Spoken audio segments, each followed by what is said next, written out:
In a surprising and controversial statement, the ZANU-PF Varakashi, a group linked to the ruling party's Operation Restore Legacy, has declared that Zimbabwe is the property of ZANU-PF. Zvipere mushe pane mashoko anyazo kushedza vanhu vese nemapolitical activist nevanhu vemutemo kuti vakomana ava mastatements avari kutaura vari kumaona kupi ndoda kwokuti aiwa ari kuviolata even the constitution. Sana pena mashoko anobudanya kutongwataugwa panapa ndobva wasubscribe wolike woturn on the bell icon. Timina mzimu anyara vachiti the declaration made on social media on Thursday has drawn widespread attention and criticism.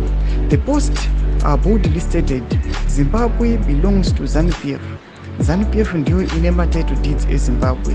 ZANU-PF owns the title deeds to Zimbabwe. This assertion has sparked outrage among opposition parties and civic groups who view it as a blatant attempt to undermine the national sovereignty and promote partisanship.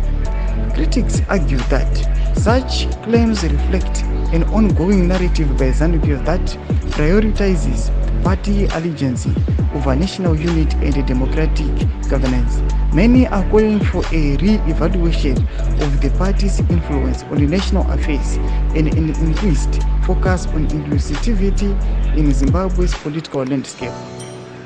Ndo mashoko atona kuti vakomana ava vaniswa pataiti zvinzi aiwa you have to revise your statements, munofanira kurevisa or re-evaluate the party's influence pama-national affairs. Nokuda kuti mashoko avandotaura aiwa anoonekwa achiandamaina aiwa vakomana vakawanda unga vakomana ku-opposition kana mamwe ma-stakeholders vari kuonekwa kuti mashoko ataura kuti aiwa ZANU-PF ndiyo ine ma-title deeds eZimbabwe. Mashoko iwawo aiwa anyatsa kudraw attention yavanhu vazhinji vakati saka pamuzama kureva kuti munoita zvamunoda here nenyika imi muri just a ruling party iripo inozivikanwa kuti anytime kwasa kungobva.